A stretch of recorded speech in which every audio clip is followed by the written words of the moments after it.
department. Your assistance is appreciated.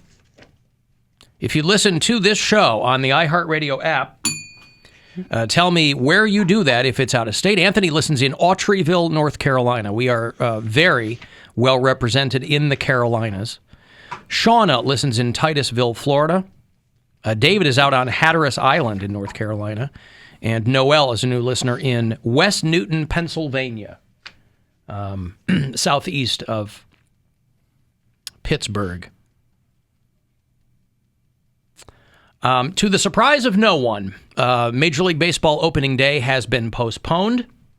They had until 5 o'clock today to come to some kind of agreement, and since they've been miles apart up till then, nobody expected that they were going to come to some 11th hour solution 22 minutes ago. So Rob Manfred, who is the MLB commissioner, said that he's canceled opening day. This would be the first time that regular season games were lost because of a lockout since 1995. And this is not the way anybody wants anything to go, not least of whom are the Cleveland Guardians, who are trying to maintain some momentum and, generate the excitement and blah, blah, blah. So the spring training games are canceled. And all spring training? Yeah. Wow. The Players Association and Major League Baseball met for 9 consecutive days. And they sat for 20 hours from yesterday morning until this afternoon and didn't reach any kind of agreement. So that means that opening day, which was set for March 31st, has been canceled. I'd prefer to say postponed. They say canceled because the games are canceled. Yeah. The games are canceled, right? But I mean, they'll have whatever. They'll have an opening day. Eventually, maybe. Yeah, that's what I'm saying. Well, yeah, maybe. July 19th or something. Yeah. Right. So there it is. For people who were hoping that everything would go as planned, it is not going as planned. We break Kanye's balls a lot, but I was looking at that music player that he came up with, supposedly. It's kind of cool. What makes it any different than any other Bluetoothy cordless? I think maybe the user experience on it, you can separate the vocals from the music, and it's in the palm of your hand, and you can... The reason it's getting attention is because if you care about Kanye's new album, this thing is the only thing that'll play it. It's called the stem, I think is what it's called. Yeah. And it looks like this tiny little... Have you seen this? Yeah. It's like a tiny little rubber circle that fits in the palm of your hand, and you kind of float your finger across it. It's kind of broken off into quadrants, and then you can kind of drop the volume of the music, and you can listen to the vocals only. You can listen to the music only. Who's this for? It's kind of cool. Well, I think I it's don't need that. I don't need it, but I'm just saying, like, as a thing to have. I feel like there's apps that could probably do that. I'm sure and there they don't are. have to sell this as this. Like, it's a money grab thing, and it's not going to work out for them. No doubt. I'm just saying that it's $200. That's not breaking the bank. I mean, if you're somebody who's looking at something like this. But if you want it for one album, and then you have to load all the other songs you want on there, like it's absolutely a novelty item. It has no interface on it, so you have to do everything on the computer. Yes. Like, it's got no screen. Right. So it's like there's no way to know what song you're on. It's kind of trash, in my opinion. Oh, yeah? Well, because if I have a player, I want to know what song is playing on a screen. That shows me what song. I don't want to go back in time. This is like an overpriced iPod Shuffle. But I assume that this is just limited to people who want to dick around with his album. I don't think this has any uses beyond people remixing his album. It's supposed to be like a music player too. So like you could play other albums on there, but I'm not paying $200 for any album. Yeah. Well, just the look of it, I think, is kind of interesting, and who knows how many of these he'll move. Well, like I was looking at it last week, and there's a lot of people waiting for that ordered it, and they're like, "Well, it's not it didn't come on time and it's like delayed and Oh yeah, listen, I'm sure that the one in the video is the one that exists. Right. I'm sure this is the prototype, and he's like, "Oh, we'll have him figured out. We'll have him made." Poundcake, do you watch John Oliver? Is he still talking to a winner? Oh. he's on the phone. John Oliver does a show called Last Week Tonight over on HBO, and he has these little interstitials in between the monologues or like the main segments of the show, and one of them was a goodbye to Wendy Williams. I'm sorry, what did you ask? John Oliver's Last Week Tonight. I think they put the full episodes on YouTube, but I was curious. A couple of people had asked if you had seen it. I don't think you watched that show. No, I don't watch John Oliver. But he does a like a goodbye to Wendy Williams, where they do like a little montage of her, and people were asking me if I had seen it, and I have. And boy, just that 30-second montage of Wendy Williams, I was like, that's more than enough. Are you For kidding me, boy, that is enough Why? for Why? me. You know, Out of all he's the not attracted to her at all. But out of all the repulsive people that you like, I don't consider her repulsive. you act like she's repulsive. No. dude. I'm simply talking about her style as a host and the tone of the show. Okay. It always seemed so irretrievably contrived to me that it was very hard to enjoy it. I just don't know For how- what it was supposed to be, I should say. Okay, I just am surprised for someone like you from where she came from as far as radio. You place a lot of value in where she came from, which is fine, but that's not where people know her from. That's how they she know her from. I understand, but most people know her from the television show. If you asked a lot of Wendy Williams talk show fans if they were familiar with her radio past, a lot of them would probably go, I don't know about that, unless they watch a documentary on her or something like that. Okay. I mean, listen, I wouldn't wish the end of that on anybody. The way she, when you just You get sick. you get sick and you can't, I think she's going the Joe Rogan route, and they offered her millions to do a podcast, which I'm going to listen to. I can't wait. Well, good. She can do that in her house. She could do that from anywhere. Yeah. Rogan got he got caught up in some fake story that Steven Seagal was fighting for Russia or something. Because you'll remember that Steven Seagal, he's Putin's pal. Yeah. He's a Russian citizen, Steven Seagal, because he loves Putin so much. Because he's always, all these guys that fancy themselves big tough guys with nothing to back it up, Steven Seagal is one of those guys. Vladimir Putin. Yeah, Vladimir Putin. In the immediate aftermath of Trump becoming president, Seagal was, anybody that would talk to him, he'd tell him about how Putin had nothing to do with anything. And Russia didn't even have the technology. They're running troll farms and everything. But Steven Seagal, boy, he was way on Team Putin. Every country is involved in espionage. Every single country. The American spy, the British spy, the Russian spy, we all spy on each other. Let's be honest. However, for anyone to think that Vladimir Putin had anything to do with fixing the elections, or even that the Russians have that kind of technology, is stupid. Sure. Who think? I mean, oh, come on. They're over there peeling potatoes. They don't, the hell are they going to do? Vladimir Putin. I can't Vladimir even say Putin. why do you have to say it with the accent? But I guess, because I think he's licking Putin's ass. I don't know. But, yeah. Joe Rogan. Yeah, Rogan was, there was some fake video or fake story going around that Steven Seagal had strapped on a vest and taken up arms and, fighting against Ukraine or something. About 30 years ago, there was this guy named Gene LaBelle. A great story about Steven Seagal is this guy, Gene LaBelle, who was the stunt coordinator for, I think, Seagal's second or third movie. There's this movie called Out for Justice. First 3 Seagal movies were great. There was Above the Law, which is his first one, and then there was Out for Justice. And then there was Out for Justice, I think it was the third one. Hard to Kill, I think, was the one in the middle. Kelly LeBrock.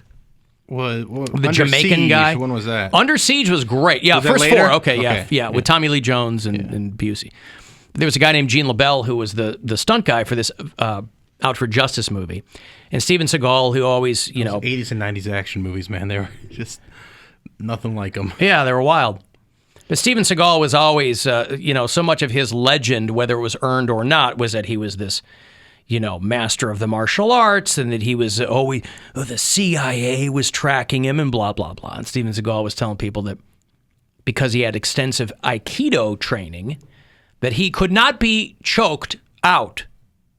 It was that he was immune to being choked unconscious. Sleeper hold, right? And this LaBelle guy hears about it on set and goes, all right, well, let's put this to the test. You want to prove it? And Steven Seagal goes, yeah. Well, he chokes him out immediately. Of course, yeah. And Steven Seagal proceeds to crap his pants as he's unconscious. And so that's part of his legend. But he also put out an album, which you'll find is not the worst thing you've ever heard. Mary said that blues guitar and things along the guitar-heavy albums make her feel good. Mm-hmm.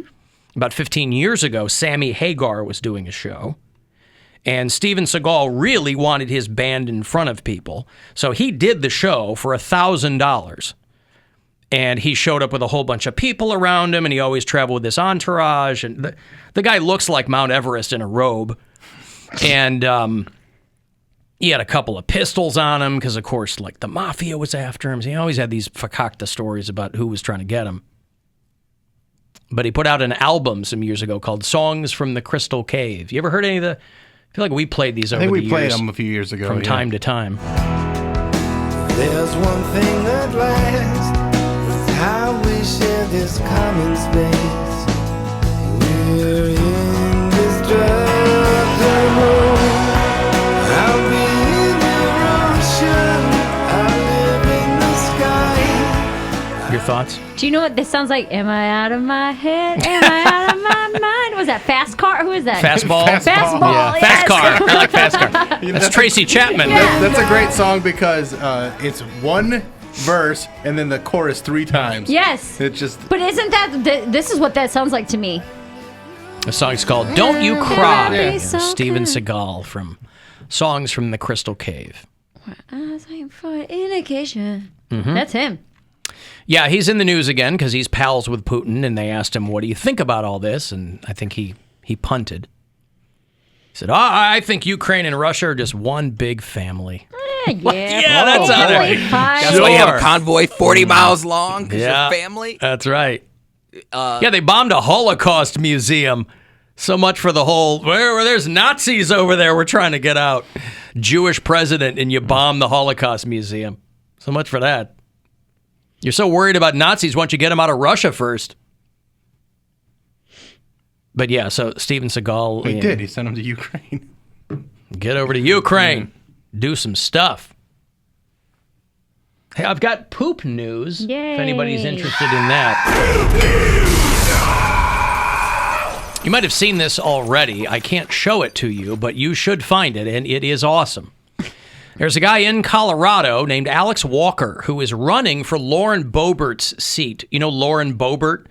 She's one of these mega dopes. She's like super hot, glasses and brunette, but she's a complete dope. And she represents these districts in Colorado, and even the people who are her constituents want her out because she's so goofy. And so this guy, Alex Walker, released his first campaign video, and he was again, I can't play any of it for you, but if you find it, you'll love it. To represent Colorado's 3rd congressional district. And out of the gate, I think his inaugural campaign video, it's about 2 minutes long, and the premise of this is that enough of the bull shrimp that we're getting from Lauren Boebert. And the video is that people walking around living their lives, and giant turds are falling from the sky. Oh my goodness. And they're hitting people. There's a woman eating ice cream, and it falls on her head. And then there's like a Lauren Boebert lookalike, and of course she's armed or something, but it's shooting like diarrhea all over the room. It's just nonstop Where is this poop. going to air? I saw it on Twitter like the day we were out on Friday. But he can't think this is going to go out on TV. I think it's airing in Colorado. On television? If you buy the airtime, they'll air it. I mean, okay. They use certain, like... I think it's a red screen, so you can't really tell that it's poo brown. And they're just clever enough. The Twitter video, I'm sure, is the unedited unmolested video. Whatever they air on television, I'm sure he's got a different version for TV. But to get people talking about him on social media, he pushed this out. He's 31 years old. He grew up in Littleton, Colorado, which I think is where Columbine happened. And he said, enough with the BS. And the whole thing is all poop. Like big, lumpy, soft road apples. All over people. Who is this? I can't find it. What's his name? His name is Alex Walker. He's a resident of Avon, Colorado, and he's trying to unseat Lauren Boebert. He will challenge her in Colorado's 3rd Congressional District. We've got bureau chiefs out there. He's kind of cute. Yeah, he's a good-looking dude. I don't know any of his backstory, but... he's gay, because he said, humor is how I dealt with the death of my brother. Humor is how I dealt with coming out of the closet.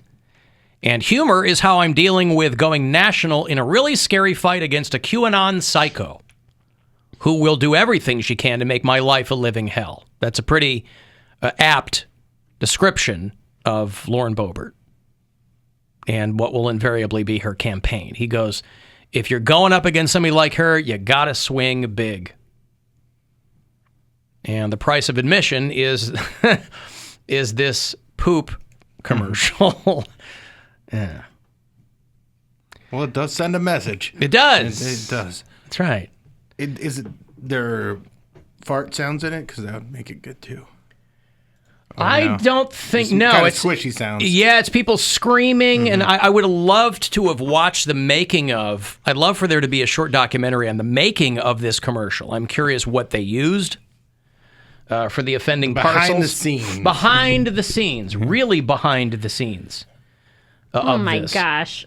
I finally found it. This is so it's raining from the sky. It's silly, but it's... You look up and it's all falling. Yeah, you're paying attention to it. Oh, this is so gross. Yeah. Well, people don't. He wants people to be done with that. He wants people to be paying attention to this. Do you think we could do something like this? Because isn't one of the farts that you play a fart that you Foleyed? And for you, those of you that don't know, Foleying is a way of making a sound effect using just any item to kind of create. Well, when my daughter was an infant, I Foleyed a noise of when I was giving her a bath. Yes. The rubber duck squeezing noises sounded like a fart. I never Foleyed an actual fart. I have CDs full of actual fart noises. Well, but you played that one.